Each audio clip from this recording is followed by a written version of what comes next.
Good evening, everyone. You're watching the Cheese Room podcast, as well as probably the Man United Liverpool game. Let's be honest. I'm back in the man cave. It's going to be a great, interesting show, I think, as long as the Wi-Fi holds up. So fingers crossed for that. I'm joined by some fantastic guests tonight who are going to be reviewing the Wolves game and obviously talking transfers and keeping you updated with the Man United game. I can't believe Man United are winning. It's classic, actually. I just hate Jurgen Klopp, so I really hope that he gets off to the worst start possible. But there we go. So first of all, the best holiday teacher tan goes to Becky. And how are you, Becky? I'm very good, thank you. I actually went to the seaside today. We went to Prestatyn, which is about half an hour away. Absolutely chucked it down. So we went to the inside pool, and me, my husband Dave, Charlie, my eldest, and Jack. We spent about half an hour recreating Harry Kane's goal. So Dave was throwing it, Charlie was backheading it, yeah. Jack was heading it in, and I was goalkeeper. And we filled about half an hour doing that because the rain was absolutely biblical. I haven't seen that much rain for a long time. Yeah, we haven't had that rain that everyone had in London last week. Any rain. I've just had a new lawn seeded, and I'm doing a rain dance in the back garden. Yeah. It's not happening. It's just not happening. So send some of your rain down here. Gibbo, as a last-minute switch in for HG, how will you possibly fill those massive ego boots that he's vacated? I'll just have to ask the viewers not to turn off now I'm here. But, yeah, not too bad. Glad to be on again. Talking about another win. I've not been on when we've lost yet, so everything should stay calm and should all be good. So, yeah, looking forward to talking about it, mate. I'm always looking forward to talking football with you, Gibbo. Coming back on the show, good friend of the show, Holly, how are you? Have you got a Brian Hill doll handy? He's on his way out the door next, isn't he? How are you? I'm all right. I'm not just yet. I've still got Winks, but he's currently in the corner. He hasn't moved because obviously Winks hasn't moved yet. But when he's gone, I'll think about burning it. But no, I haven't got a Brian Hill one. Live on your channel, a Winks bonfire. I mean, I think a lot of people will enjoy that, so I might think about it. I might give it a go. But no, I'm happy to be back. Like I say, normally 9 o'clock's my bedtime, but I thought no, I need to make an appearance on the Cheese Room. So thank you for inviting me back on. Not at all. Thank you very much for coming on and always good to talk Spurs. I was at the game at the weekend. There I am with my dad. He didn't look quite that happy after the game. I'm pleased to report, being a Wolves fan, I snuck him in the Spurs end. And when we saw the lineup, what were we thinking about here, Becky? A couple of changes. Perisic finally making his debut. Were you happy with that starting 11? Yeah, so we'd heard earlier in the week, hadn't we, that Romero had got an injury. And there were mixed reports, weren't there, about whether he was going to be out for 3 or 4 weeks and whether he was going to be out for 10 days. And so we knew that most of us realised that Sanchez would be there and it wasn't going to be Longley. Sanchez, covered it towards the end of the season, didn't he? So Sanchez, yeah. And then I was sort of saying last week on the show that I thought, possibly it's an opportunity for Perisic to start. And being in the stadium, weirdly, I tried not to look on my phone too much at the weekend at the game. And I quickly looked and Paul O'Keefe had said that Perisic had started. And then we were in the ground and they did the whole countdown thing. And obviously by then we know that Perisic had started. So, yeah, it was exciting to see Perisic. He's going to be immense. He's just, I like Sessegnon, but wow. Perisic is a massive, massive upgrade. Is he just? And you were waving one of these around, right? I was. How many flags have they got going? 24, apparently. 24. It's definitely and we're down. Enough. We had the Romero one, so the little blue and white one. Blimey, it was. I just kept messaging THFC flags constantly because I know they want season ticket holders and we're not. And I just said, if you've got, so obviously with the train strikes and all of that. I said, if you need anyone, and they literally messaged me about 12 and went, go and get one really quickly. So we did. Yeah. But I genuinely couldn't move my arms still yesterday. It is so heavy. You have to kind of swing such a large area that I genuinely couldn't lift my arms above my kind I've of heard shot. a few people have been twatted around the head with them as well in the South Stand. So. I'm actually always glad I'm in the North Bank because I think it's a fantastic thing to do and something we should definitely get behind. Yeah. Enjoy looking at it more than I would. Yeah, I wouldn't do it again. It was very much like the Skywalk. I was like, I've done it. I've been nagging them. Yeah, they gave us the opportunity. We'll do it you again. didn't do the full Skywalk experience. You walked down. I did, but that's still enough. So yeah, I said to Jack, it was a brilliant experience and I loved it. And Romero's seen it, the video I put and everything. It's brilliant, but crikey, I'm not doing it again. It was just far too much hard work. But yeah, it was brilliant. It is, yeah. And I think it adds to the atmosphere, doesn't it, Holly? What are you thinking about those flags at the business? Yeah, I'm liking it. I'm loving it. And obviously there's rumours as well of having another TIFO in for most home games. So that'd be quite cool. I think AJ was apparently partnered up with it. So that's quite snazzy. It's got like official backing as well. But no, I think it's great. Like we said, we've wanted to make it feel like home. And I think having these flags, having these TIFOs is really adding to it. And it makes the lane to be an intimidating place to come to because we are the 12th man effectively. And it's nice to have the stuff to really do it as well. Yeah, no, absolutely. I think the TIFOs are all good. I hope we get a variety of TIFOs over time. I know if you were HG, Gibbo, you'd now slag off all the TIFOs that Spurs have had and say they all look good compared to the German ones, right? So could you do that? Yeah. Never really seen the German ones, mate. So no, I won't slag them off. I quite like them. If the people in the ground are enjoying it, adds to the atmosphere. I don't see the problem with it. And if you don't want to get involved, just don't do it. But yeah, it looks good. Hopefully, like you said, the 12th man. That was the whole point of that South Stand, wasn't it? So it was like Dortmund's, and we're getting there. It took a little while, isn't it? But I think we're starting to get there, getting the atmosphere, and becoming the 12th man, like Holly said. So I mean, I wasn't there, so I can't really talk much about what it was like, but it looks good. It's tricky because obviously again with it being an early kickoff as well, the atmosphere was much flatter than it was at Southampton, and more or less everything was the same. The weather was the same. It was just the early kickoff, and obviously a lot of people had a nightmare getting there with no trains and that sort of thing. So it kind of does need to help that. But yeah, I think the people who are kind of creating different songs as well are kind of, and the club are sort of putting things up on the screens before match and all that sort of thing. But yeah, I'll tell you the biggest thing that I like pre-match. We've ditched Barry Manilow, and we've got Metallica. Badass Metallica, Enter Sandman. I'm loving that. Absolutely. Where do you reckon they got that from? Where's that? Where do you reckon they got that from? I mean it's quite strong, but I did suggest it on Twitter. Did you? I'm not. Yeah. I said, "Here's a few. Welcome to the jungle. Enter Sandman." And clearly, I've got that much influence. I don't know. You are an influencer, yeah.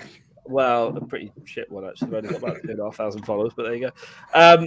Yeah, but it didn't really help, did it, Holly? Really slow start to the game again. Really slow out the blocks. And as we were talking pre-show, Wolves probably should have scored, right? Oh, Man United have scored. Oh, get in. Yeah. John saying VAR check. I'm just watching it now. I can hear Jane next door going, so they've definitely scored. Ooh, I think he was just onside there. Pete. Oh, it's close. Clock tears.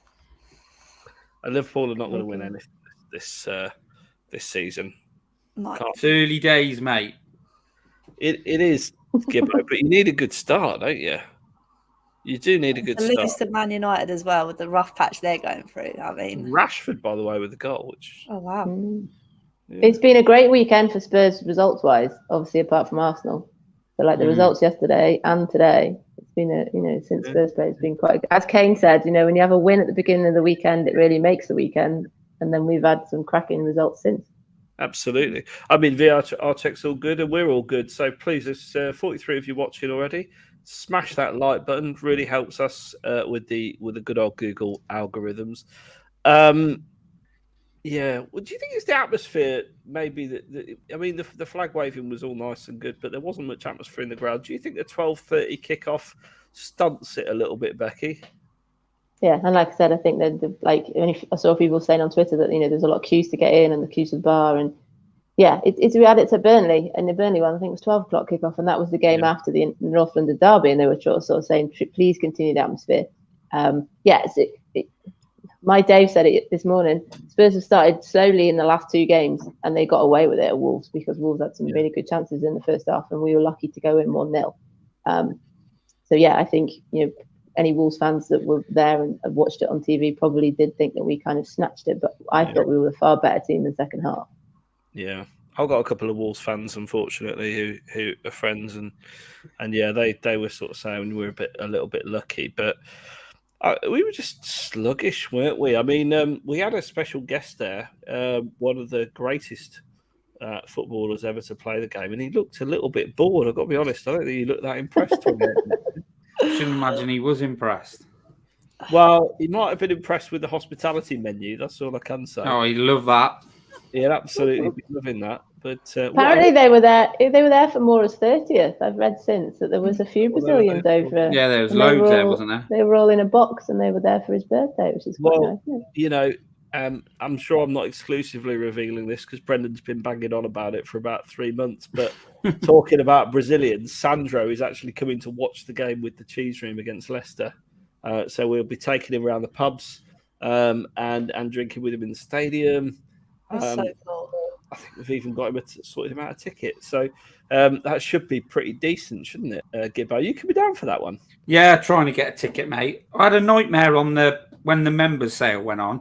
I was doing it on my phone at work, but I just couldn't, for some reason, I couldn't get any tickets. It kept offering me like young adult, and which I'm not a young adult, and a junior one. So I managed to get 2, and I thought I'll just put it on that and try and get through, and it just wouldn't let me do it. So I'll get on the ticket exchange or try and get a couple of tickets off our group on the Patreon or something nearer the time, mate. So it should be all right, I think. But come sit near me, Gibbo. I'll try, mate. Yeah, it'd be lovely that.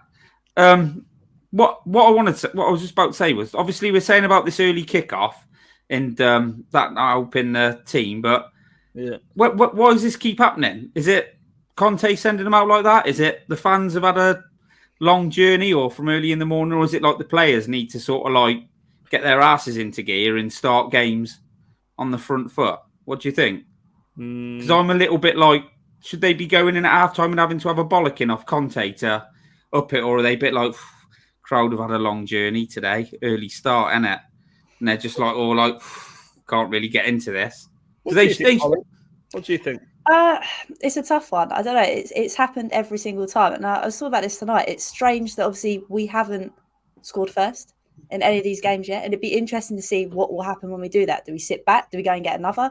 I think it's the combination in the midfield with Højbjerg and Bentancur. I feel like they're very much, although they're not the same, they have the same kind of attributes. Yes, Højbjerg drives forward for Denmark, but doesn't necessarily do it now and again for Spurs. If he's got a lot of time, he takes a couple of touches. When you think to yourself, mate, take one touch, move it on. I feel like he's very sluggish in the middle. And it's probably harsh for me because Højbjerg has done a job for us so far. But I just want someone that's a bit quicker. So maybe starting Basuma in there to maybe move the ball forward and zip a passing quicker might be the answer. But I don't know. It just seems at the moment we're just lacking a lot of creativity.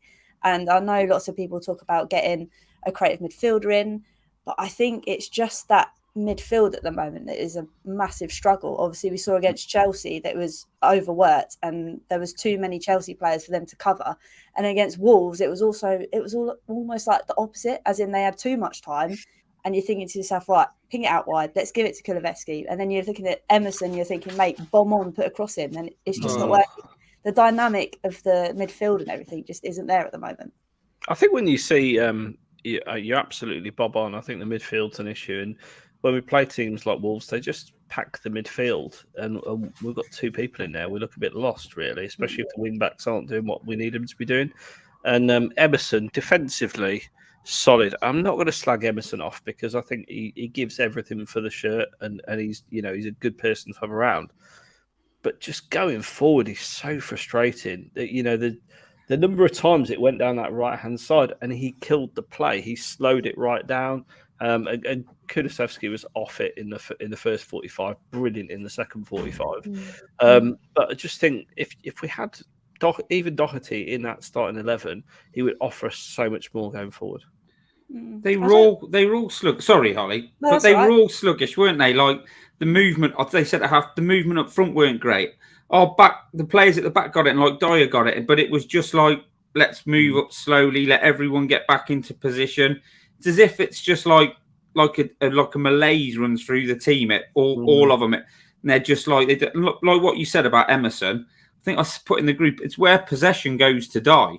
Yeah. You can be like trying to bomb forward, the ball goes out to him. Lovely bloke, put some nice stuff on Twitter, but get him out by the 18-yard box, ready to on an attack or cross the ball in, and game over. Just pass it backwards. I think with Kulusevski as well, it kind of hinders him because he's trying to overlap, and then Emerson brings the ball backwards, and it's like, well, now you've lost your opportunity. I think, it's just that right hand side, and like you say, you don't want to slag him off because he does get into those great positions. He just doesn't have that final ball like you have on the other side with Perisic. Yeah, absolutely. And Perisic, what a debut he had. Becky, what does he bring to the side then? Besides a centre-back? He's just very kind of, like we said about Bentancur in the early days, very kind of forward-thinking, very strong.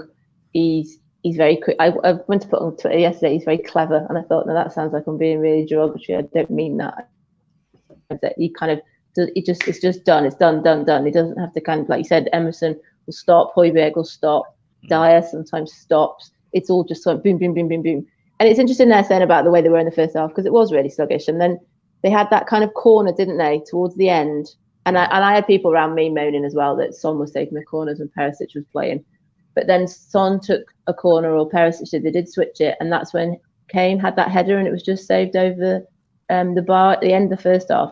And then obviously it's the same team that came out second half, but it was completely different.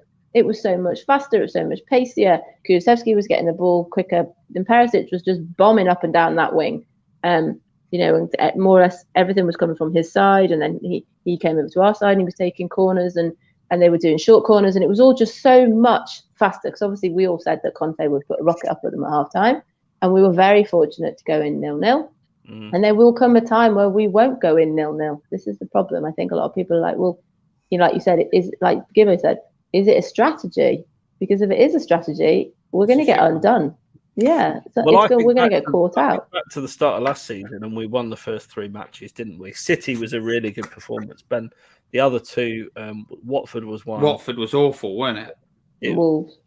Laboured is the word. Felt a bit like that Wolves win, if I'm being really honest. Although I think we turned it on a little bit more in the second half against Wolves. But we were getting away with it at the start of last season, and look where that came undone.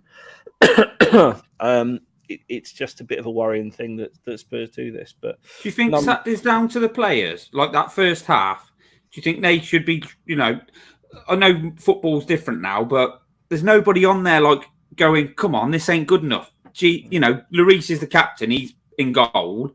Nobody else is really there firing people up, and I know, out of all the people who get knocked, Højbjerg is probably the only one who sort of. I know people say about him pointing and waving his arms around and, bringing in jet planes and stuff like that. But he is the only one who does that. Look, you need a few more of them to actually get their ass into gear. I don't know. Dyer was absolutely barking at the back, then pinging long balls out of touch. Yeah, well, just on the defence, Sanchez obviously in for Romero. I think it's only probably for one game, but I mean, I thought he had a competent game. He put one brilliant sliding tackle in, but seems to really divide opinion on social media. Like some people think that he's the devil incarnate and shouldn't be anywhere near a Spurs shirt, and there are some more balanced people available too on Twitter. Holly, where are you at with Sanchez? I mean, you're a person with a lot of tolerance. We've seen that with Winks. You must think he's all right, right? Well, I think I've learnt my lesson with Winks, and that's probably where I'm like devil's advocate now and can't stand Sanchez. Look, I don't want to be too harsh to him because, all right, Fez, we've got Romero. Romero is levels above Sanchez. If Sanchez is a player that comes in every now and again as a squad player against teams like Wolves, fine, whatever. But if Romero gets injured and we're going to have to see Sanchez for a long stint of time, I'm really not a fan. Although he played okay, and like you said, he made a good challenge. I think there was an instance where it was like 1-on-1, wasn't it? And it bounced over his head. Off the back of his head. On the back of the head. That's exactly. And I'm thinking to myself, oh my word, I can't be dealing with this for the rest of the season. And that's what I mean. If he's A rotation player that comes in because Romero's injured for 1 week, fine, but I can't be dealing with it for a stint. And I think that really shows that we need to bring in another centre-back, but the centre-back standard that we want just isn't available at the moment. So it's where you think to yourself, do we sacrifice the centre-back position and get in, say, a creative midfielder or another, I don't know, player that could play in the forward position? Because I know there's loads of names that we can mention towards the end of the show when you get the transfers. But I think that's the kind of crossroads we're at the moment. Do we just put up with Sanchez because, hey, it's cheaper, we haven't got the person we want yet, let's not waste money on someone that isn't what we want? Or do we go and get someone? I think that's the real struggle at the moment. I think people are saying in there in the chat that Sanchez is fine on the right. He's not on the left. But now we've got Longley, so that's not really going to be an issue. He's going to be playing on the right. The thing that I worried about him is he didn't seem to be able to judge the flight of the ball. And because Wolves have got little players that are quite quick and kind of swifty, there were a few times where he sort of struggled. There were also some times where Luis gave him some awful kind of passes, and I remember the one in the second half where he kind of passed it too heavily, and he nearly shanked it out, didn't he? But that was Luis's fault. So, yeah, it's like Holly says, it's tricky because he comes in for like a game at a time and goes out again. We said this about Doherty. He doesn't kind of get a run of games to kind of build up his confidence. He's got to perform immediately. And is he strong enough, even though he feels like he's been here for about 15 years, to do that? And is there always, like we said this with Dyer, is there an error in there each game? Now, touchwood, at the moment, not. And the games that Sanchez has come in for Romero last year, we've conceded very, very few goals. So there is that. But you do sort of watch him, sort of a bit like when Royal first started. Everyone who's there is a bit like this, when he kind of gets the ball. But it seems to be kind of working. But we haven't played anywhere near the best team in the Premier League yet. We haven't played anybody strong, and we haven't played at our best. So at the moment, it's kind of like we said, it's okay, it's going okay. But when we get stronger opposition, is there going to be more errors? Is the movement going to be faster? And is he then going to kind of, we all remember, was it the City game last year where he kind of fell over? Face planted it. It was the season before. Was that when it was? He hasn't done that for a while. No. When he came in, who was a bit nervous when he came in starting lineup for Romero against Arsenal? Everybody was. Everybody was. But he was fantastic that game. So he's got it in his locker to be a very good centre-back. He's got all the ingredients. The problem I have with Sanchez is his brain is missing half the time. Like he is very prone to errors. The only thing I'd say is when Romero makes an error, we're a lot more forgiving. And he makes a lot of errors of judgment too. Like, we all laugh about it, but pulling Cucurella's hair that in the Chelsea game, that could have cost us the game quite easily, down to 10 men. And given, and banned for 3 games. I think Sanchez gets a little bit of a rough deal. I don't think he's the best defender in the Premier League, certainly not. But like you say, Holly, as a backup for Romero for a game or two here and there, that's fine. I actually think he could fill in for him for a period of time, and I wouldn't have too much issue with it. Because in a 3, he's well protected. I think it's just the wing backs. I think him and Emerson on the same side just scares me, because if he beats Emerson, he's then got to face. They've got to face. If you play against, say, I know Liverpool are losing at the moment, but say if you play against Liverpool, you play against City that have those great players up top, you're thinking to yourself, "Oh my word, I can't be dealing with this." I think that's the problem. But I also sit here and say, I don't want to spend money on a centre back that isn't the centre back that we really want to go for. Yeah. I think really we've got to look for. A quality cover for Eric Dyer is the one I would be looking at really more than anything else, because I think if Sanchez is Romero's understudy and Longley is the understudy for Ben Davis, or I believe he'll go on and be first choice. He's a much better player than Ben Davis. Who's the understudy for Dyer? Tanganga? I didn't think Dyer was that good at the weekend. I didn't think he was that great. He wasn't brilliant, no. But he wasn't awful. The thing is, Gibbo, with Dyer, and I don't want to go back over old ground too much, but and I love Holly's take on it. Dyer, he's a bit like Sanchez in that he's got an error in him, but his leadership is the thing that we miss when he's not there. So he is the organizer. He's a much better organizer than Romero. He's more if you're playing poorly and you leave Dyer exposed, he struggles then, because obviously not got great pace. And like you said, he has got a bit of a mistake in him, but like that organisational thing. And if we're on it, he's all right. The Titanic. Yeah, I've seen milk turn quicker. While it's taking on water. But you know, I didn't think he was that great. I thought actually Sanchez was probably, apart from Sanchez's distribution's poor, isn't it? That's another thing. Like when you watch Romero bring the ball out, him and Sanchez are chalk and cheese, aren't they? It's a completely different level. But I thought I didn't think he was awful. Yeah, it was a bit of a Sanchez performance, but I didn't think Dyer was that great. So, you know, is what it is. We won. Dave Harris, I love the fact that you're watching. It's a shame you're not on the show. Longley is a Rolls Royce. Davis is a Reliant Robin in comparison. Sorry. And you'll see that as the season progresses. I'm quite sure. Yeah. Diver the Fiver tells us they could hear Conte shouting in the dressing room from the Tunnel Club, but not as loudly as Diver was shouting at his server when the champagne ran out momentarily. So yeah, Conte going full pelt at the players at half time. Good. Clearly, it worked. There's the first half stats. You can see we were a little bit bossed, really, weren't we? It's uncomfortable reading. Yeah, and that one shot on goal there was the one that Kane had in like I don't know the 42nd or something minute, wasn't it, or maybe like slightly earlier than that. Kulusevski got a lot more joy in the second, didn't he? He sort of came. I mean, they all played a lot better, but I think what really helped him was when I can't remember who the left back is for Wolves, but when he went on a yellow card. Al Nouri, was it Al Nouri? Al Nouri. He couldn't dive in anymore on him when he was on a yellow, and that really gave Kula a lot of joy down the right. And he did well. Obviously, Kane hit the bar. Sonny hit the sort of outside of the post. I can't count those as a poke because they're still way off, really. You know from playing the game, Holly, outside of the post is nowhere near a goal. Yeah. But the thing of that one though, because that was our side. The thing that's most hilarious about that is what were they moaning and groaning about and running to the ref? Because I've watched it back and it doesn't get saved. It's not a handball. There isn't a foul. What was him and Kane making such a big fuss about? Because to us it just looked like like you said, the outside of the post, and that was it. End of. They're just hoping for some, aren't they? Now with VAR, because if they send it to VAR, even if they might find some that it's just like a tactic now. VAR has been brought in, isn't it? It's just bending the rules a bit to try and get an advantage.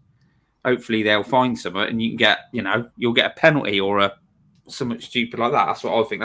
They just appeal everything. Yeah, absolutely. I completely agree. Obviously, eventually nodded home by Kane. Lovely to see a corner going short to the near post that actually gets flicked on and we score from, Holly, because normally we're trying to, I don't know what we're trying to do. We just gets cleared from the front post normally.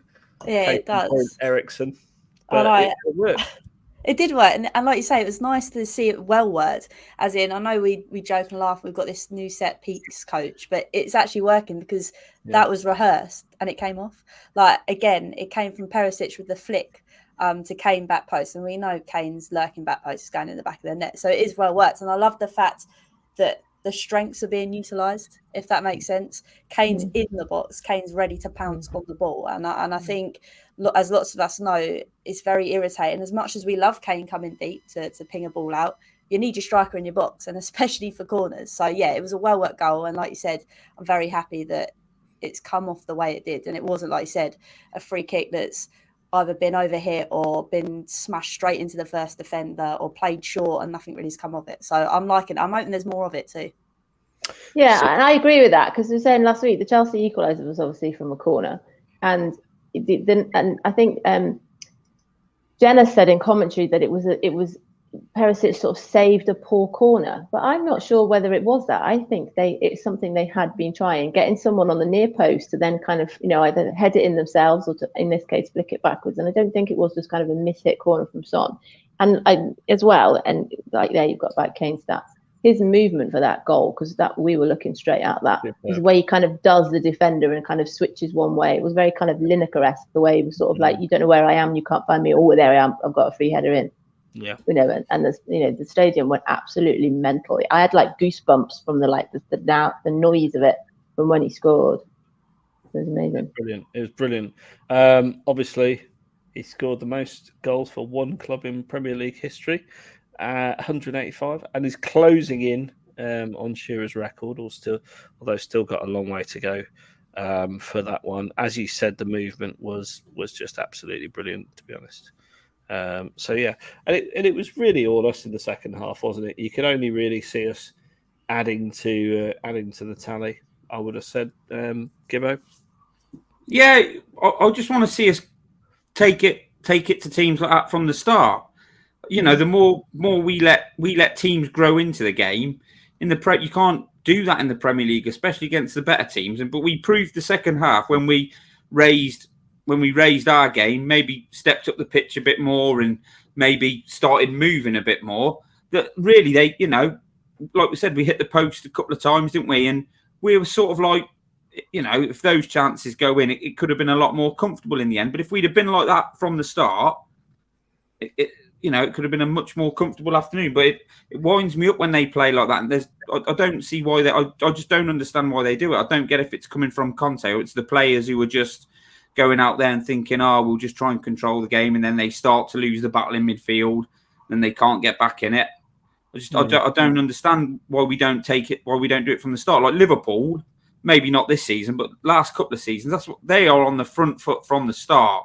They are like, not at the moment, no, but like last few seasons, mate, they right from the very go, they let you know what the game's about, and they press you back.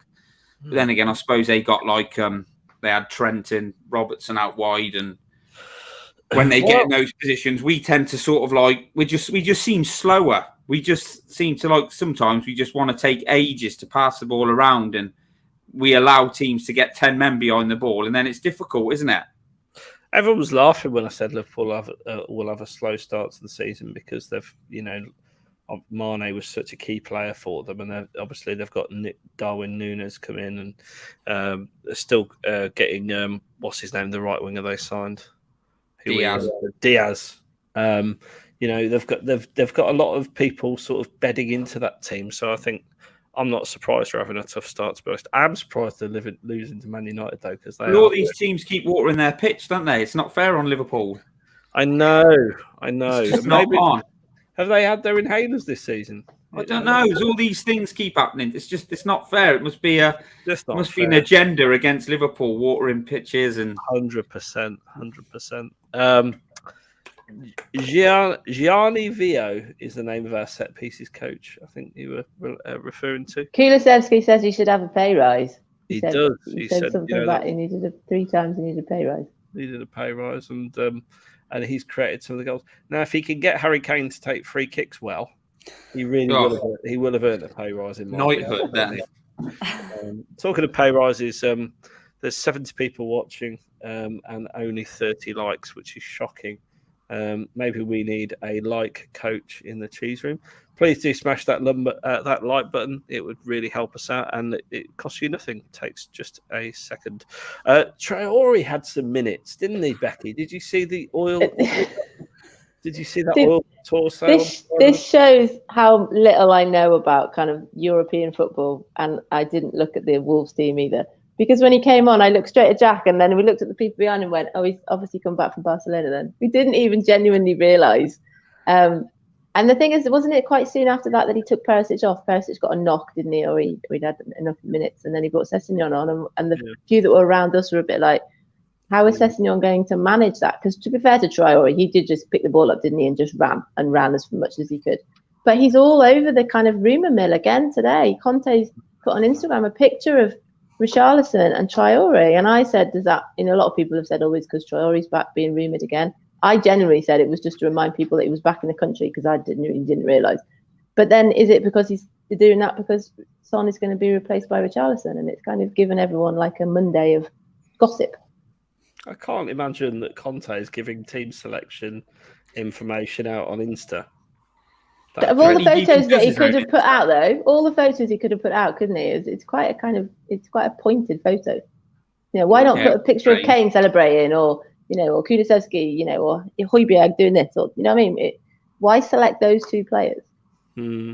Cryptic. Holly, fancy a bit of Traore? No, I don't. Jesus, I don't either. He's too big. He is massive. He is genuinely huge. He'd cost too much money as well to give him all his baby oil every week. Like, no, thank you. I don't know. Like, we've been here before where we've had this rumour, and every time I say it, it's just the end product. He can run and run, like Becky said, he can run for days, but get him to be in the box and find the target, it very rarely happens, and I don't really want one of those. His final ball is poor as well. You know, if we compare it to say that, but actually, he put 2 good crosses. I know I was sat right behind it. He put 2 very good balls over on the weekend. I was surprised. I actually turned to my dad and said, "Christ!" Maybe that's something he's learnt then while on his loan at Barcelona. I think his problem at Wolves, and I don't think it's not a lack of end product. There's no one on the end of it. Wolves don't have a striker, and they didn't have a striker last season, and I wouldn't mind seeing Traore because he scares the shit out of defenders. Like, genuinely, if he runs at them, he can absolutely just bang people off him and keep going. Like, he's a different option. Now, I'm not saying that I want him necessarily, because I think there's a lot better out there. All I'm saying is I wouldn't be disappointed. He gives us a different option to what we've got. Salah scored for Liverpool. Well, I could hear that through the wall here, but I'm thinking it was Jack celebrating. But I know why. Jack's got Salah in his fantasy league team. That's why he's cheered. Oh, okay. Fantasy league. Do we want to talk about that now? I'm top of the cheese room. Nah, not tonight. Oh yeah, I'm shocking. Each week I look into it. I've got down arrows next to all of the leagues I'm in. I'm just awful. And that's Mitrovic and Kane both scored this week, and I'm still dreadful. The only thing is, I don't really know what the crack is with Salah and Fernandes had a bit of biffo over the football. Bruno Fernandes wouldn't let him trying to get it. Salah was trying to get it back for the kickoff, and they just carried on going, and then he poked him in the eye. Oh, it's hilarious. So pathetic, Bruno Fernandes. I'm so glad we didn't sign that idiot. He got booked for diving as well tonight, which, you know, wouldn't fit in at good, clean, sporting Spurs, would he? Let me ask you about this. Richarlison came on for Son. Should Richarlison start? You've touched on it already, Becky, so I'll start with you. I'll get all your opinion on this. For me, can I just say, Son had the worst game I've seen him have in a Spurs shirt. I think he was dire. I was getting pelters. I was at Middlesbrough, and I thought he was non-existent at Middlesbrough. So to me, it was a bit like the Middlesbrough game. But yeah, someone said yesterday that when he's not there, he's non-existent. He doesn't provide anything at all. So even if Kulusevski, say for example, doesn't assist, he makes tackles and as everybody knows, me and Jack both love Sonny, very loyal to Sonny. Yeah. I don't know whether the South Korea thing has kind of exhausted him a bit or what it is. Kane doesn't have a great August. Son isn't having a great August. So, we've never really had both of them firing at the same time. But the thing about Richarlison, and I've said on here, he wasn't my favourite kind of signing. I've seen him live now. He was everywhere. And that nutmeg that he did like early on, that just made everybody love it as well. And that run that he made, and yeah, he just had so much more about him. Obviously, he can come off the bench and do that sort of thing. Great. In answer to your question, does he replace Son long term? For me, no, because of everything that Son has brought to Spurs, and he bleeds Spurs and all the things he does.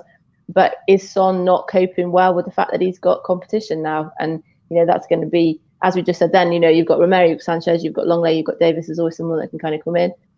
I don't think Son is coping with that very well. You could see when he had the touches. I remember there was a touch in the centre circle. He only had to kind of touch it, turn it, and play it off, and he just lost it. And there were quite a few of those, and he was hesitant. And we've said on here before that when Son has to think about a shot or a pass, he messes it up. When he does it almost instinctively, it's amazing. There was that one chance, wasn't there, where there was a ball through, which he had a one-on-one. He had a one-on-one. Yeah, that's right. So yeah, I think I said all of this week, because obviously the Sonny kind of worry kind of started after the Chelsea game. I was the one who's like, he's better at home. He loves playing at home. He'll be fantastic at home. No, he didn't. But away at Forest, no. Yeah, never. And away at Forest is a good game for Richarlison. I think he'll like that kind of atmosphere. The away end is going to be absolutely rocking. The home end is going to be absolutely rocking. It's an ideal game for Richarlison. Would Son then be the impact player off the bench? I don't know. I'm not sure, because we're not used to that. Son always starts unless he's injured. So I've never really seen Son come on like Moore has had to do. So it's for him. It's a tricky thing for him because it's not a situation he's ever been in before. I don't like to use the word comfortable, but it's been Son and Kane. He's never had that kind of that pressure, and I'm not sure he's dealing with it very well. But equally, if Conte thinks that he should start him and Richarlison is the person to bring on, then that's. But I think possibly an away game at Forest is a good time to give Richarlison an opportunity to see how that goes. What do you think, Hol?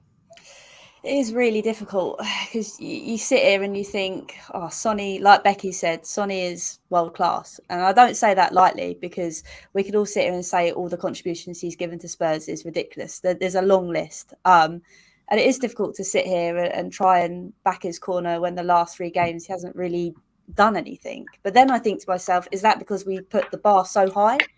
And then I think to myself, but the bar needs to be high this season if we want to win something and we want to go on and challenge for the title, say. So I really don't know. The facts, I think Becky makes a great point in the fact that Son's nearly never had competition in the sense of Richarlison.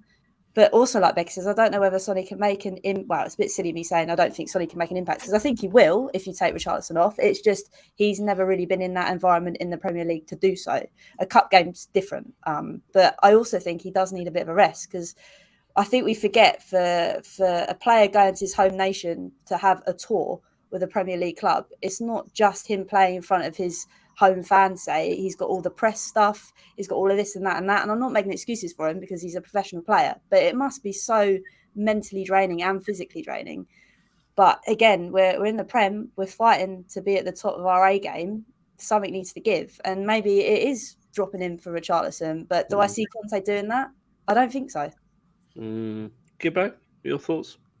Son's not been very good, and Richarlison's been decent when he's come on. So I think it's not just like he's missed a chance or whatever. His touch is off. Everything's off. He's just not playing very well. So take him out. Take him out for a game, or a couple of games, and start him on the bench. Play Richarlison. It's not necessarily like dropping him or axing him, is it? It's just that we bought a bloke for 50, 60 million, whatever.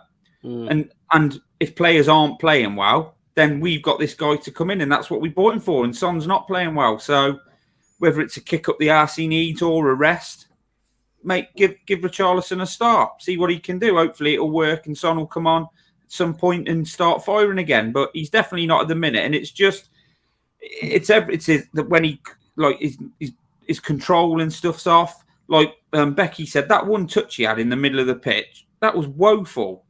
Really, really bad that was. And I just think to myself, I love Son. So I don't want to slag him off. I don't want to say, axe him, drop him, he needs dropping. But maybe he just needs pulling out the firing line. Because that's all people. If he has another bad game, people are going to get on at him even more. So Richarlison's looked decent when he's come on. He's obviously raring to go. Bring him in. And then if Kulusevski isn't really doing it, maybe Son can come in for him. We've got bodies now. We need to be playing the players who are on form. Yeah, I'll drop him. 100%. Sentiment goes out. Sentiment goes out of it if we're trying to win stuff. When you're playing at the very top, it's do or die, and he's not doing it, mate. So. Ruthless Gibbo. Huh? Ruthless Gibbo. I love it. Yeah, well, that's what winning's about, and that's what winners do. Oh, even better. You're coining the lines now. Yeah, I agree. But just a stat for you, all you Davinson Sanchez haters. 7.5 hours without conceding a goal while Davinson is on the pitch. You know that? Yeah, I saw that today, Yeah, there you go. And someone put about how that was the standard of teams that we played during that as well. It's like I said before. Whatever. That's how the stats finished up for all these stat lovers. So we did really turn it around in the second half. And Perisic won player of the match, which I thought he was well due, to be fair. Perisic was excellent, really. I thought he was good. I can't wait to see. There's so much more to come from him. So much more to come from Perisic. His final ball is premium. His corners are excellent, and he just gives you so much more maturity in the starting 11. And I think Cess will learn so much off having him there as well. So it really, that signing, I tell you, I called it a long time ago. That will be our best summer signing. Honestly, it will be our best summer signing. I just wish when he had that run into the box, didn't he? And you thought, because he's 2-footed, and you thought he was going to try and bend it, but he pulled it back. But like when he does those crosses, doesn't he? He sort of like lets it go right near the touchline, and he just doesn't really pick anyone out, but he just dinks it into a dangerous place. Yeah. And Sessegnon hasn't really got that doesn't come from the right hand side, and Sessegnon hasn't really got that, has he? Where they're putting quality balls into the box. I completely agree. Højbjerg had a decent game by all accounts. I think his pass completion was something like 96%, which normally I would say when he's only gone left and right lots of times and back a few times. Did you see that thing on Twitter, mate, when they said if this would have been Bentancur or Ndombele, everybody would have been going mad? I did. I've got to be honest. I think that was a bit overplayed, Gibbo. I mean, he was basically... Mate, he was moving. He was like taking the ball and moving it. Stuff other people weren't doing. He didn't beat a single person and just... Yeah, but he hasn't... He's not the type that dribbles past people. But he's taking the ball, passing it, moving, like doing the basics, which half of the team in the first half weren't doing. They just stood there. At least he's getting the ball and moving it around and doing some pointing and stuff. I'd still drop him. He did that one run, didn't he, where he ran almost the whole pitch, and then he kind of stopped. The ball went out for a throw, and I think right in front of us, and he was doing this kind of like business. Told you before, mate. End of the seasonal cup, he will have played more games than any other midfielder. He'll have scored more goals than any of our other midfielders. Oh, hang on. Whoa. Me and HG agreed on that last time I was on. No. You agreed on the games played. You didn't bring goals scored into it. I did say goal. I said if I watch it back, I said he'll score more goals than like Basuma, Bentancur or Skip, and he'll have more assists than them as well. No, he won't. We'll see. No, he absolutely won't. We'll see. So I said that about Winks, and look how that went. So what's in that water? Telling you, mate. Well. When I got home, my Dave went, "Oh, I think Højbjerg got given man of the match," and I went, "What? Really? What?" I genuinely was like, "Well, he didn't get it from the first half showing." He's like, "Yeah." No, he was poor first half, but they all were. But Gibbo just ignores that. So is vodka in there? By the way, he was poor. They were all poor. They were all poor first half, weren't they? Højbjerg, Højbjerg vodka. I'm sticking up for Højbjerg because everybody else slates him. I don't slate him. I don't slate him either. I'm very kind of neutral. I was talking about to someone about him after the Southampton game. I said I'm not really that bothered either way. He's a defensive midfielder. He's not going to be the one booming forward and making loads of chances. Yes. But it's just so frustrating that when he is just got to do a simple pass, it messes it up. Whereas Bentancur will stop. There was a few times you did a few flicks and you could hear people in the crowd going, "Hey!" Bentancur just is much more forward thinking than Højbjerg is. Yeah, then Højbjerg's not being told to do that. Then he's doing what he's being told to do. It's just not very pretty. That's the problem. Bentancur's a class act. Bentancur's a class act. Bissouma's a class act. That's your midfield pairing. Yeah. Did you see the Instagram post about Bissouma? Holly might know this. So yesterday, well, no, he had to kind of backtrack because he liked somebody's comment about how it was he was wanting to be the playing, and then he had to kind of send another Instagram bit later on to say, "Oh, it's a team thing and it's about all of our players," and it was like, "Whoops," because he was sort of the person was criticising Højbjerg and Bissouma liked it, I think. Oh dear. And then he had to kind of come out and say, "Actually, no, it's about all the team." Like, oops. I think they'll all start getting more games, won't they? West Ham's midweek and then the Champions League kicks in. They'll all be playing plenty of minutes then. Yeah, I think this is fair to say. And like someone else said in chat, it's not dropping Son, it's rotation. Just Son's never had that before with plays. And also Kane. Think about Højbjerg as he wants to play his pace sometimes. He does slow things down. He's a bit like Emerson in that respect because he is defensively minded, and Emerson's similar, defensively minded. You don't get that progression, so quick transitions don't tend to happen when you've got the Danish crab in midfield. But like we said, we are so much better when we move the ball quickly, and that showed in the second half. So it just seems to kind of go against the way that we play so much better when we play a quick which is why I think people get frustrated. Yeah, they get frustrated with him because it feels like he's slowing everything down. Whereas when we don't slow things down, we move things really quickly. It's like boom, boom, boom, boom, boom. And I think that's why people are like, what's he doing there? But Conte seems to like having him there. And like Gibbo said, I do think it'll be a decision between, rotation between Skip and Bissouma. And he will get rotated. He'll get plenty of game time. They all will, as long as he doesn't go off. I mean, the fact that he wants to go, that Real Madrid want him to replace Casemiro is just a joke, to be perfectly honest. Well, that ain't happening, is it? They've got Camavinga, haven't they? And there's a guy, I don't know how to say his name, Tuchmeni or something like that. They got two young French kids. Harris bringing the stats, Gibbo. Just saying. Yeah. What did like I said, we'll see it. We'll see it. We'll see at the end of the season. How much we betting? We'll talk. We don't want to, mate. We don't want to be advocating betting on this program. We'll talk about it after. I'll get a Pierre-Emile Højbjerg tattoo. You can buy me a shirt with his name on if that happens. No, because you didn't from DH Gate. You didn't. Yeah, I'll do that. That'll do. Man United have lost. Won. Liverpool have lost. Fantastic result for us, really. Great result for Man City. I'll be honest. I was enjoying watching Ten Hag, go through the ringer a little bit because he wore a white suit the day Sky photographed him for all his stuff. He looks like the man from Del Monte. In every bit of press stuff they put out. But what happened to the protest? I thought they were all going to run on the pitch, or did they decide not to after they went 1-0 up? They were all going to leave, but then John's they went 1-0 up.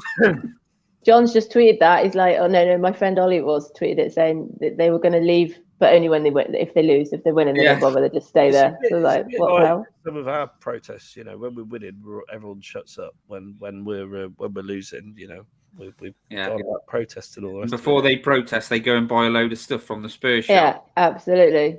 Do that. I had mine before I did my protest, and I've still got my egg poster down there somewhere. But I'm happy now. Got Conte, so it's fine. See how fickle people are. No, I'm not fickle. I weren't happy with Nuno and all of that jazz, but when he got Conte in and decided to back Conte, then fine. Yeah, I'll shut up. Holly, that is the definition of fickle. But no enough. Yeah. But did you see they walked the new player in? Have you seen, Colin? They walked the new player in through the kind of protest. So while they were flinging beer cans at the bus, the Real Madrid guy came. I don't know his name. And they walked him through, and they were like all filming him on their phones. And someone went, "Well, it'd be funny if they chucked a can at him and it hit him."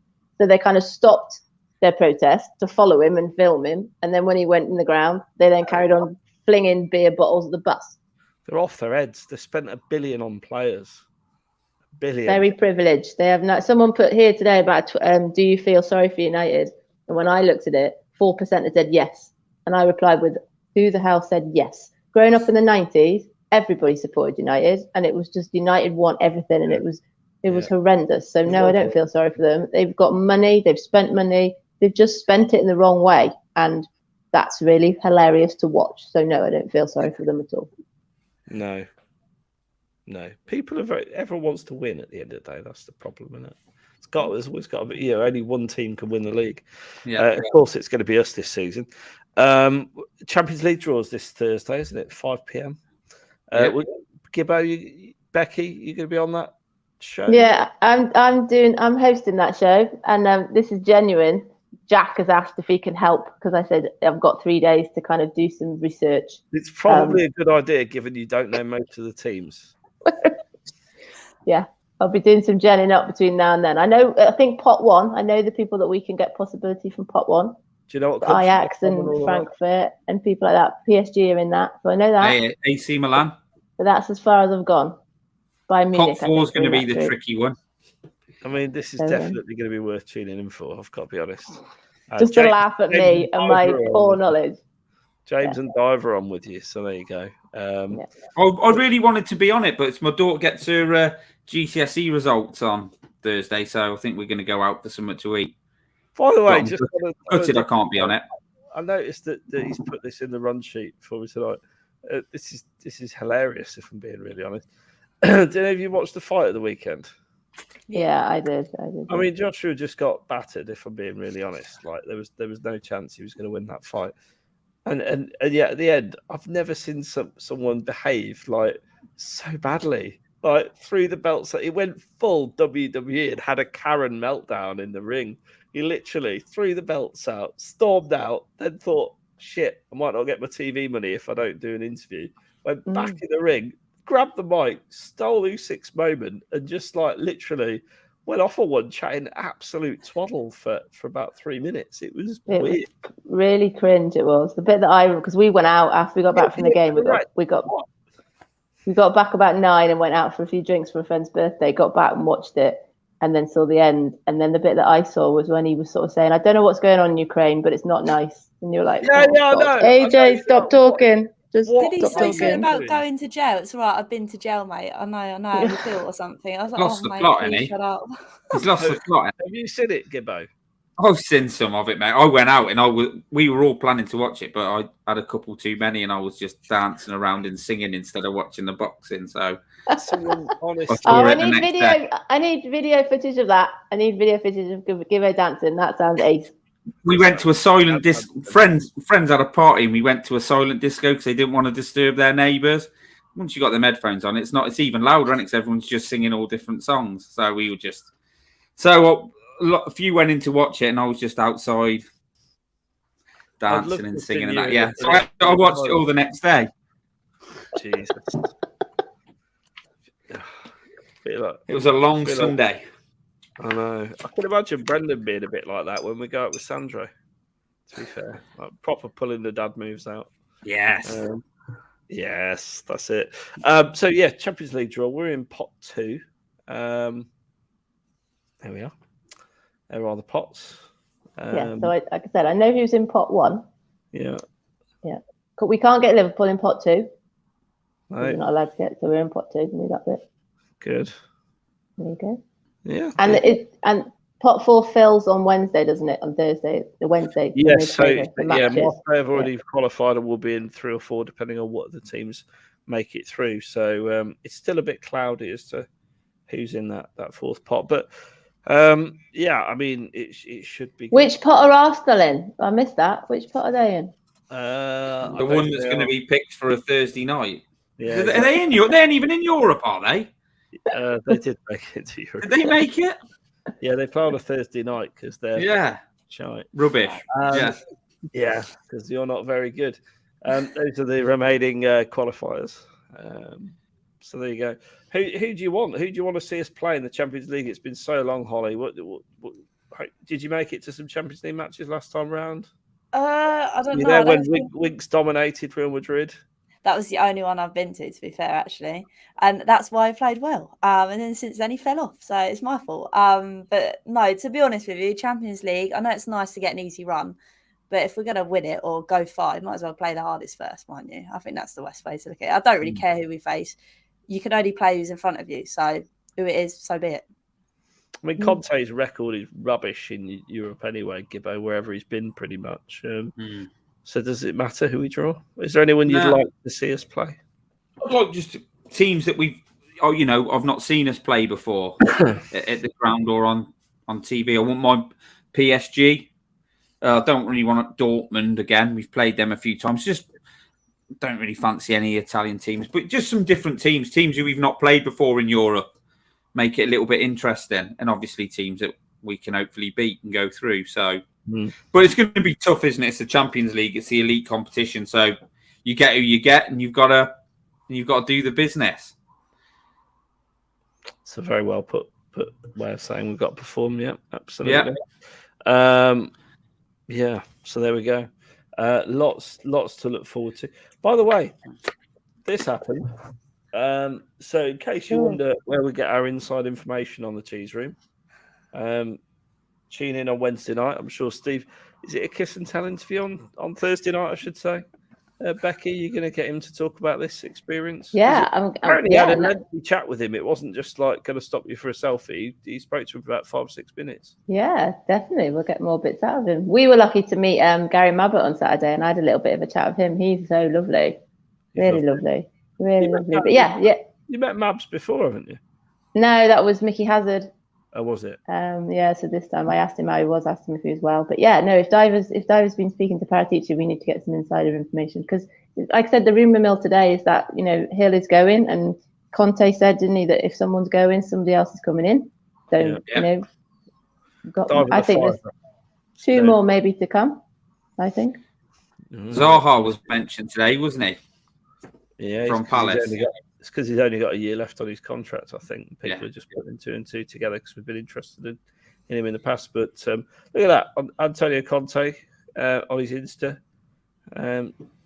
Loved it. Meeting all the under-9s. It's nice to see your manager doing that, isn't it? Yeah. He does seem settled, doesn't he? When do you think he's going to sign that new deal, Holly?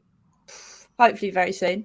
Like I said, in all of his interviews and things, he seems like you said, he seems very happy. And the fact that he's investing in his time in going to see the under-9s or getting involved with the women's team or things like that, he does seem very much at home. And I think for us to see that as fans, you're thinking, right, okay, we know he doesn't stay very long at these clubs, but it actually looks like he's really enjoying his time. And obviously having Kane, I know we spoke about Son having a bit of an off period, but having those sort of characters that are world class, why wouldn't you sign another contract? We're so close now, being on the cusp of winning things and potentially pushing for the title. That's what he wants to do. He loves winning. So why wouldn't he sign a new contract? And did everyone see that video of him with the mascots before kickoff, when he was like giving her a big hug and you know, it may have been a relative, don't get me wrong, but you know, he made like a real fuss of that mascot. It was lovely. He just, you know, it was great seeing him on the touchline, I have to say. Really good. I think we talked last week on the show as well about Kane doing his kind of quick questions on the 10-year anniversary and the video that he put out, and he did a video after getting his 250th, and you know, Kane was not doing any of this this time last year, so you know, he's in a much better place as well. And I think we said last season, Conte and Kane kind of go together. You know, we're either going to probably have a situation where they're both happy, then things will fall into place, and if one or other is not happy, then neither. But yeah, it's just, I've heard rumours that they'll wait until after the World Cup, and I don't know. I just think if he was going to declare that he'd signed a new contract, this is Kane now. He would have done it on the 10th, you know, around the 10th anniversary of being at Spurs. It's a really nice time to do it. So that's gone now. So I think it's not going to be in this transfer window that he's going to sign anything. Is this true, Gibbo? Did you have the Wurzels? Have you got a brand new combine harvester? No, not at the minute. I haven't. I'm saving up for one. Fair enough. Looking forward, the weekend results. Let's talk about what else happened around the grounds. This was nice to see, wasn't it? Lovely. Just even the little red card thrown in there for good measure. It's good, isn't it?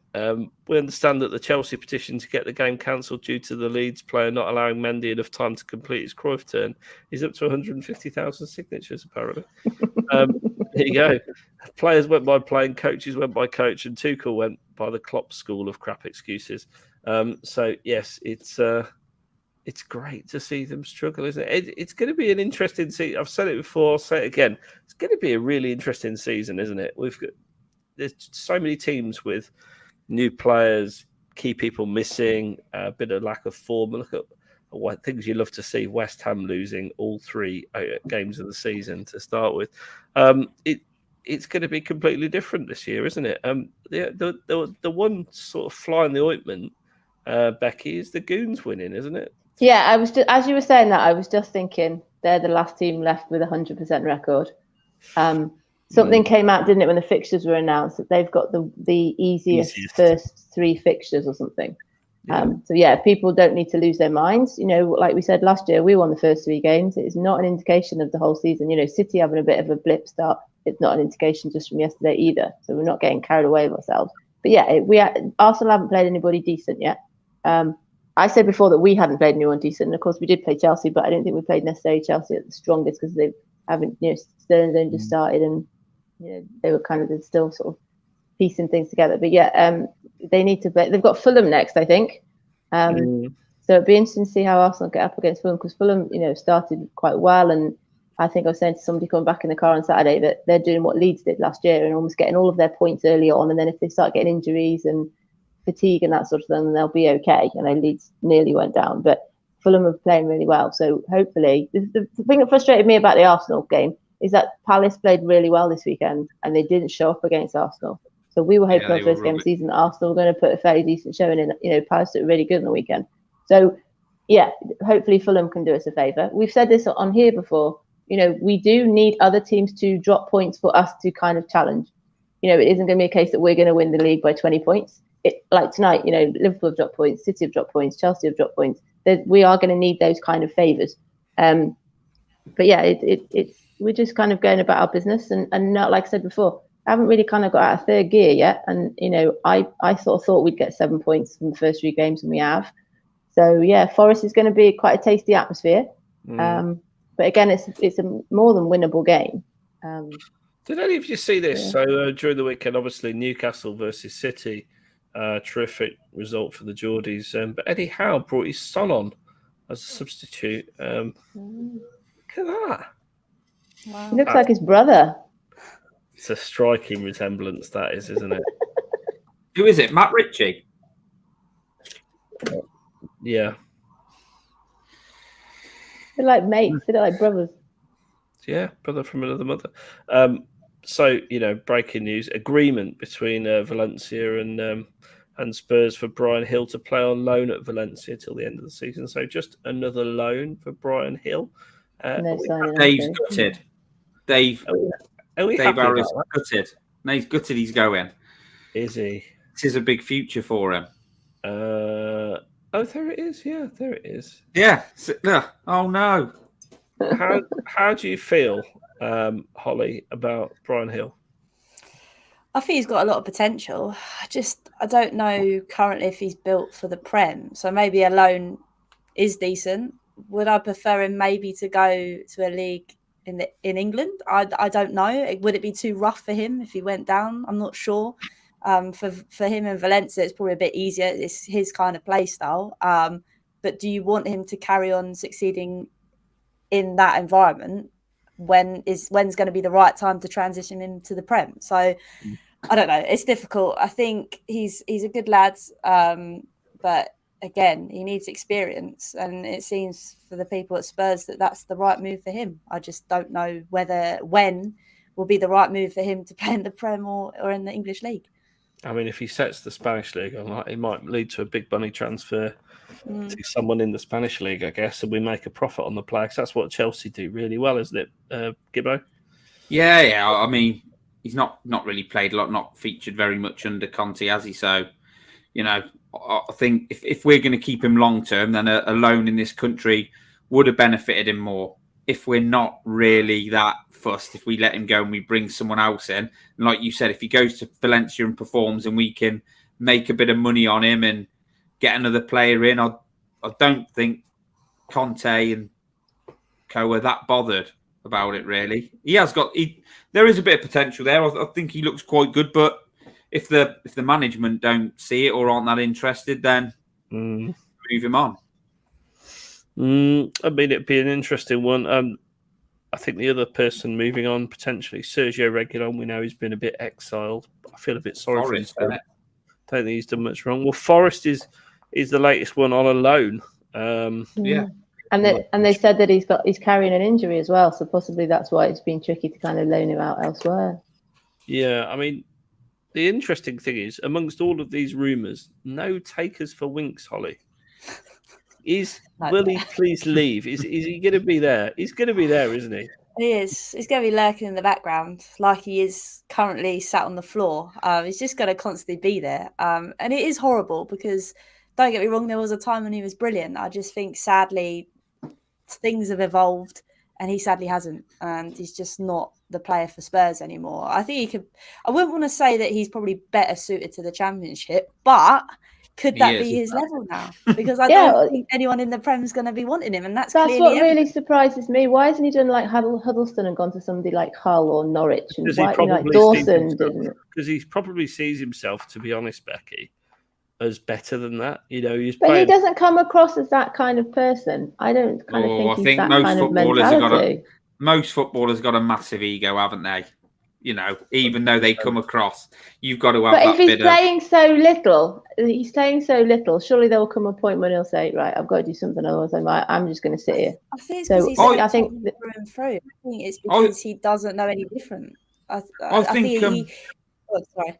So no, I was just going to. I think people know we want rid of him, so they'll probably just wait right till the end of the transfer window to see if they can get him on a better deal, because nobody really has shown any interest, have they?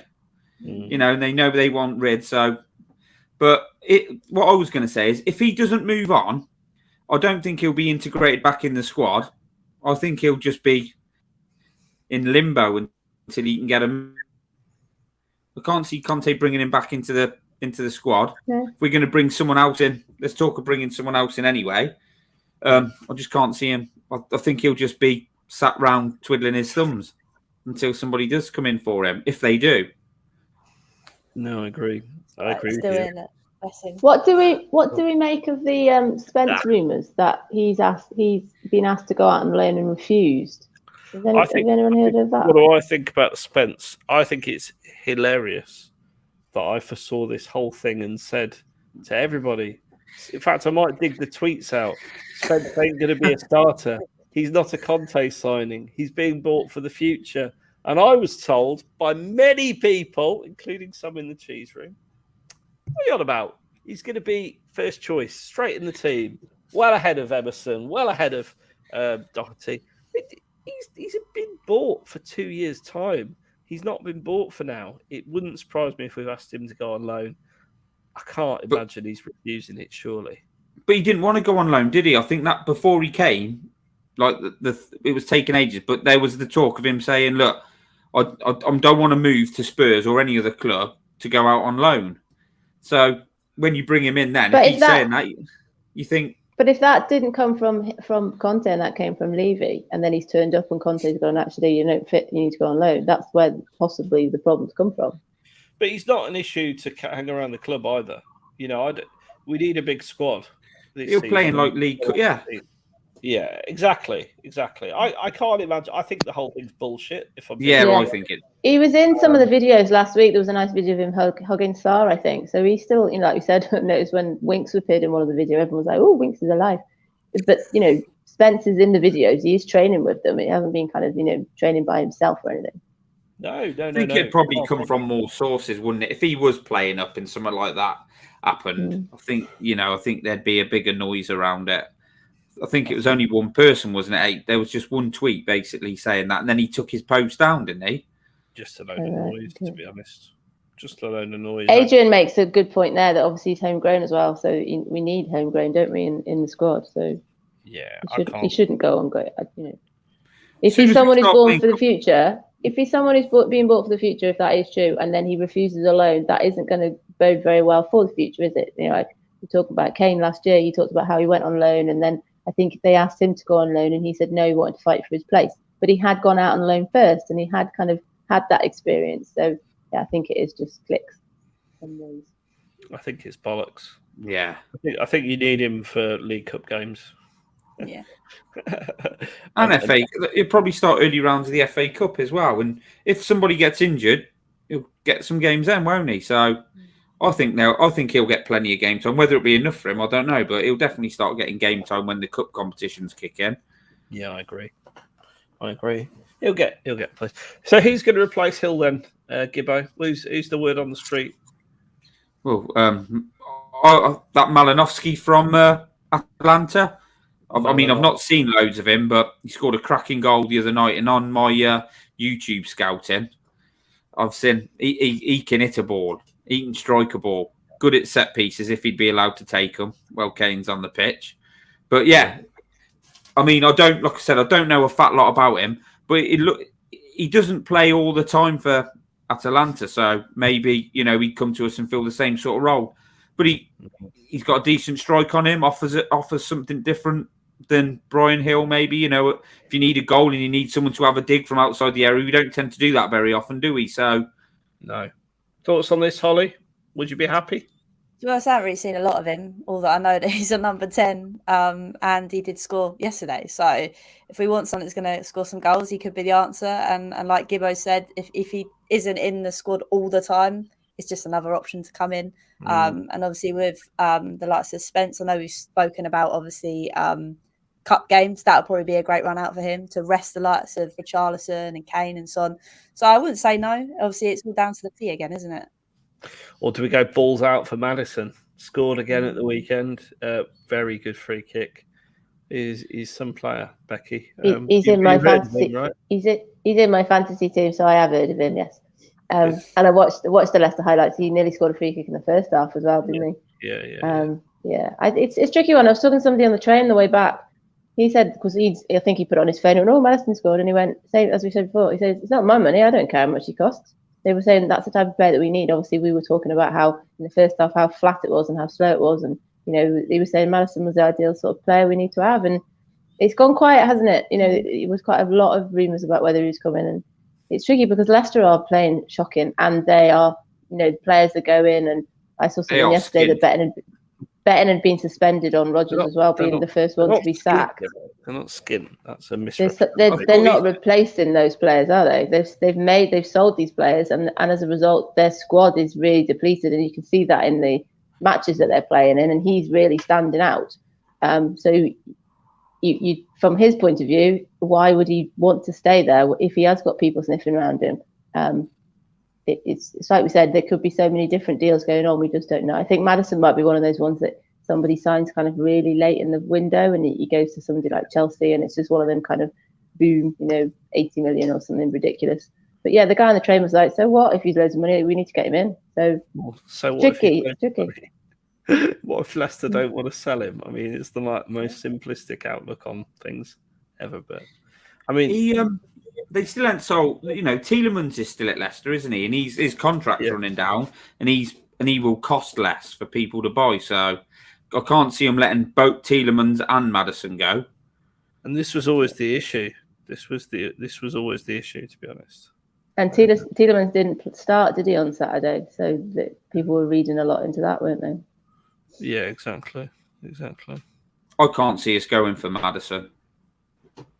I don't think we'll want to spend that kind of money on him when there's options out there who they could probably get for cheaper.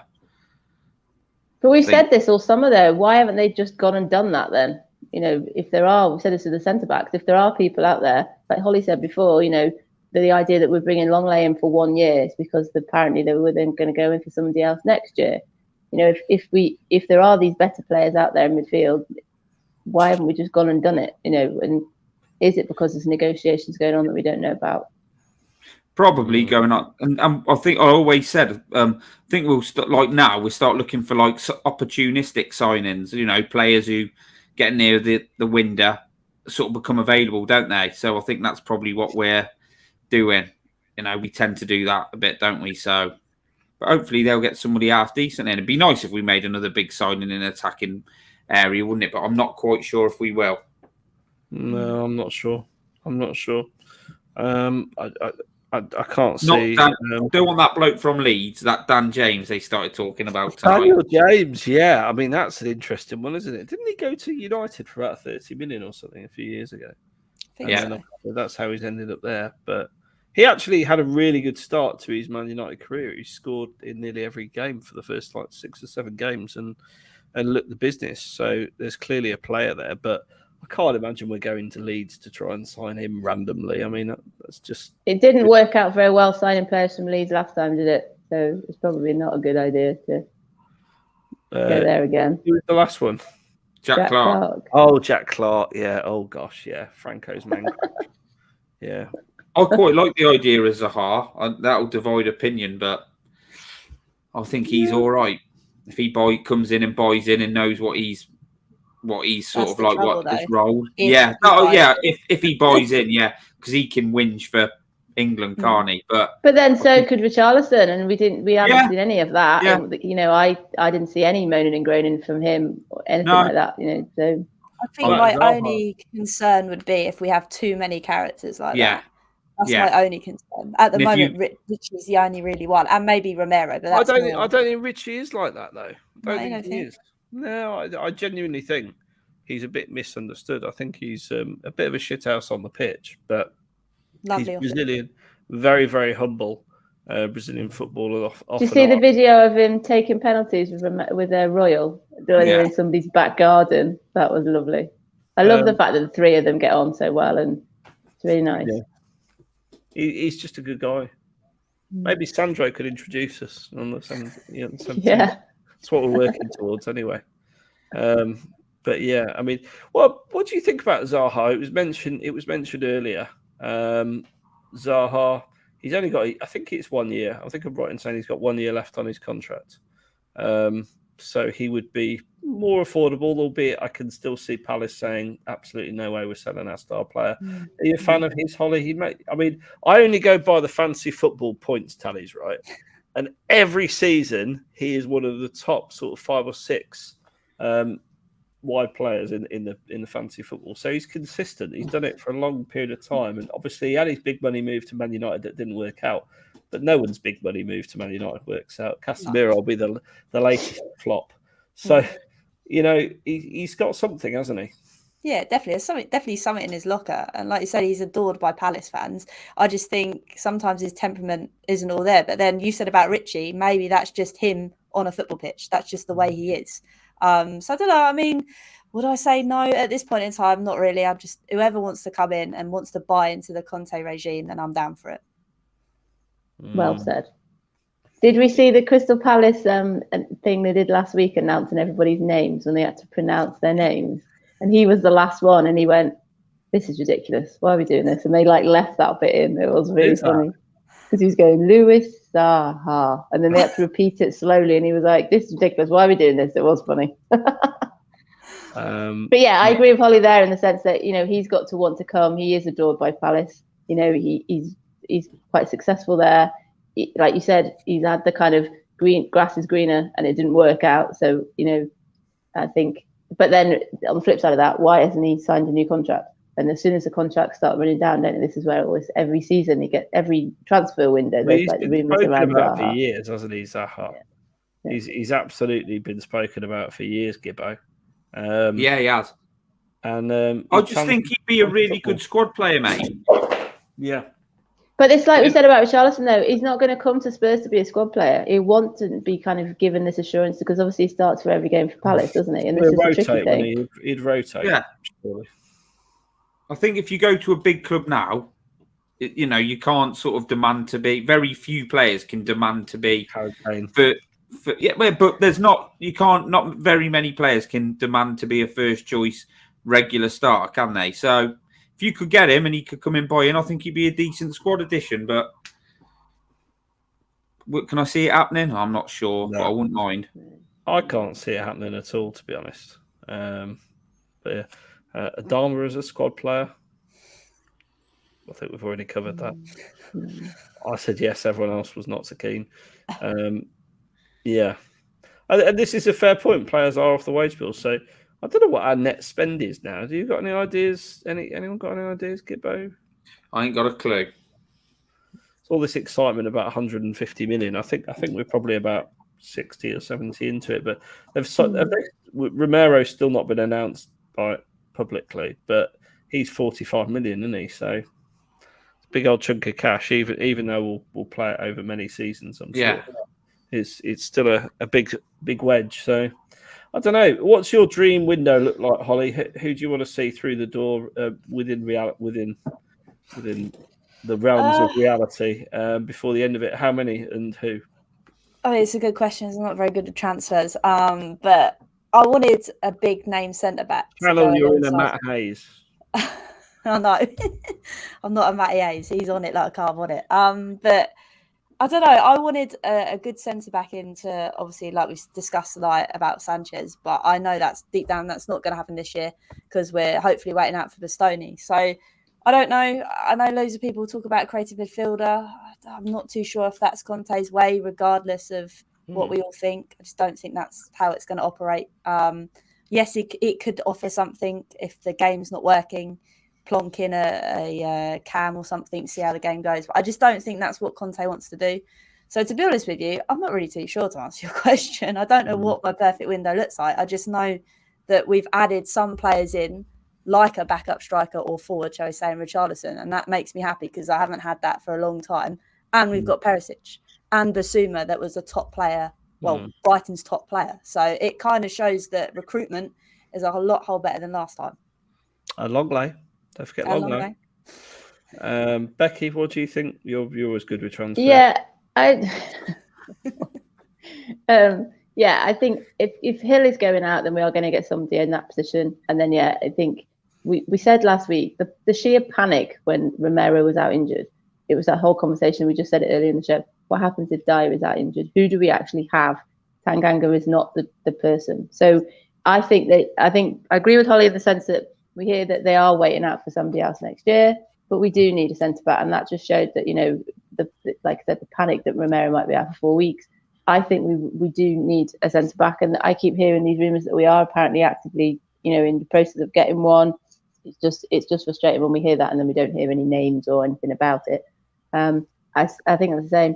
We aren't going to get an attacking midfielder because it's not kind of how he wants to play, and it isn't. I think, like I said earlier, I think there will be two signings. I think that they're the two kind of positions.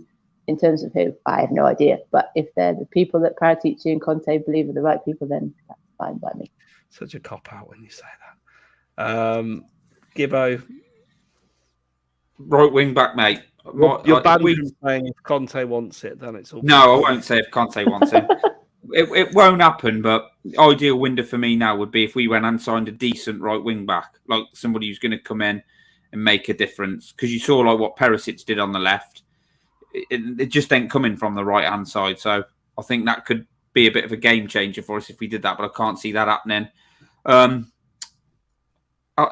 St. Maximum yesterday was brilliant for Newcastle, and I'm sure this is one that's been around.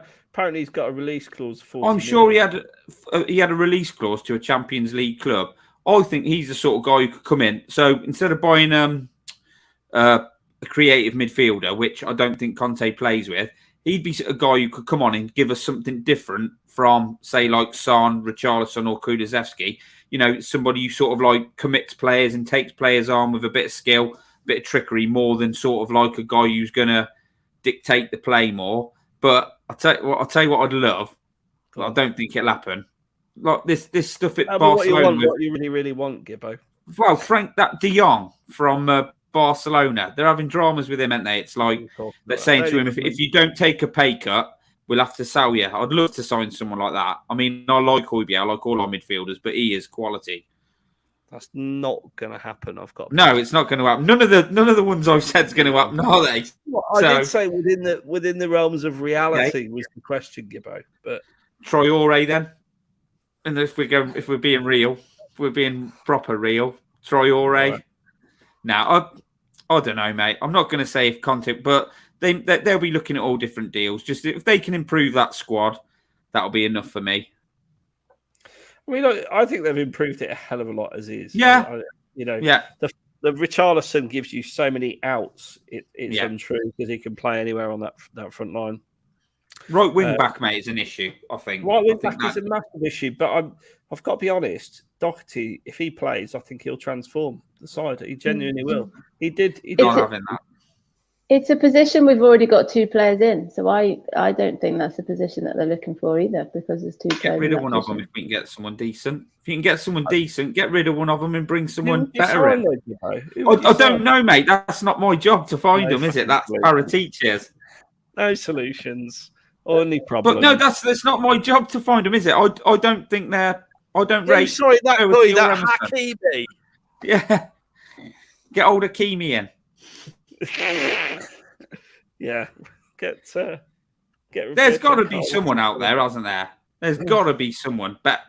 There's got to be options out there better than Emerson and Doherty. They're fine, but they're just, we can improve on them. That is an easy upgrade, surely. Or do we not think we can upgrade on them? I think they're definitely upgradable. I think the players on the market aren't necessary. I don't think there's that many flying right wing backs. I mean, how many can you actually name in the Premier League that are elite right wing backs? Think about it. James, isn't it? And then we say last week, you've isn't got it? that, Reece yeah. James. Go and buy him. Reece James. He plays for Chelsea. He wouldn't come to us. Trent, haven't you? And then, you know. Go and buy Trent. He's had a shocker tonight, apparently, from what I've been reading. There aren't. Well, he's always shocking defensively, though. That's what about Lamptey? Trent's no good defensively. He's off the. He's not even starting for Brighton. No, he's in my fantasy team, and I looked today and he had a 0. And I was like, said to Jack, what's going on there? Maybe you could get him at a decent price if he's not getting in. Still don't. Maybe. I'm not convinced he's that good, if I'm being really honest. But yeah. I don't know. I just think there's got to be better options out there. You haven't been able to name me a single option from the Premier League.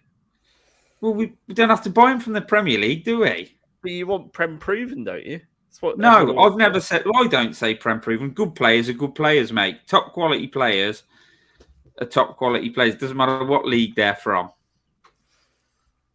See, I still think Doherty could do a better job than Emerson from an attacking perspective. Yeah, in an attacking aspect, definitely. Maybe if we get Traore, that's where he'll play him, right wing back.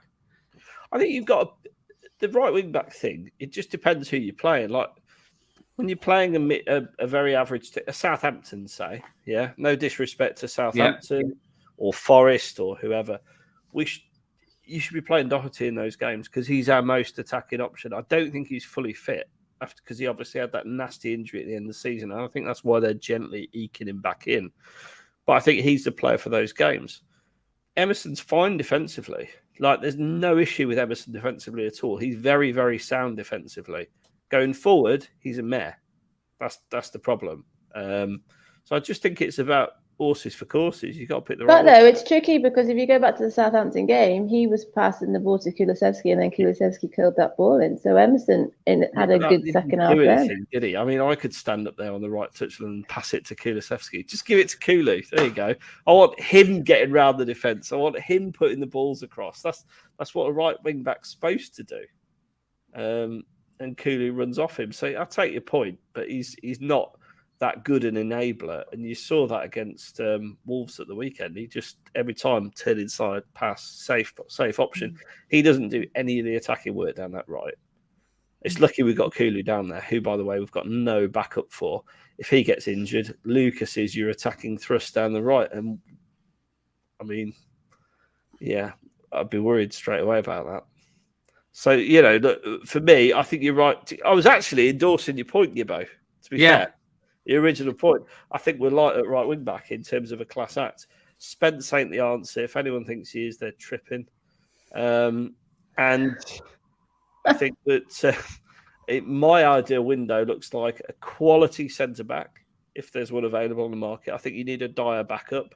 Happy with Longley. I think he's better than Davis. Happy with Romero. I can live with Sanchez. You need a quality centre back option for Dyer, is my opinion. Right wing back's upgradable, but I don't think we'll do anything on there. So in terms of likelihood, centre back, and I think, like you say, we're pushing for a Brian Hill replacement in the squad. So an attacking midfielder of some description, whether he's a wide man or I'd really like an attacking midfielder like in the shape of Maddison, because I do think that we can be tactically flexible and fit him in. But we do need some competition out on the right because honestly, I don't think that Lucas is going to be worrying anyone. If we shift wings, do you think we'll bring another centre midfielder in? No, because he's not seen as part of the squad. I think the four they wanted to get rid of: Ndombele, Winks, Chelsea, and help me out, Reguilon. Yeah. Those four are not included in the squad. That they were just like get them off the books. Like they're not part of the squad picture. I think what you've got now is squad. Hill's counted as squad picture. What about Sarr? Yeah, I think he'd want replacements if he was to let those players go out. And I think Sarr should stay, if I'm honest, to just get some experience in the Premier League. Even if he sits on the bench and sees what it's all about, gets a few sub minutes here and there. But Tanganga could still go as well, couldn't he? And we could bring in someone Well, else. I don't rate Tanganga. I never really have. I'd be more than happy if Tanganga goes because he's the understudy ultimately at the moment to Dyer, isn't he? He's our only other centre back option. Once you get past Longlow and Sanchez, and to me, he's not quality. I like. Don't get me wrong. I like the whole homegrown story. He had a couple of good games. I remember City last season. He was outstanding, but he's let himself down too many times in the Spurs shirt. I think that's my issue with him. Gets injured a lot. He's like a gritty, work rate's really good, tries really hard, but not that technically gifted. And I think in Conte's system, you need centre backs who can step up into midfield. Tanganga just can't do that. Longley can do that. Romero can do that. Dyer can do that. Sanchez absolutely can't do that, but he's fast if you're up against a quick forward. Davis equally limited on the left, and those are the reasons I would look for those players. I think we could all be surprised, couldn't we? Come the end of the transfer window. I think there's definitely a surprise for the first time in a while. I feel optimistic that we may do one of those last minute, Van der Vaart deals.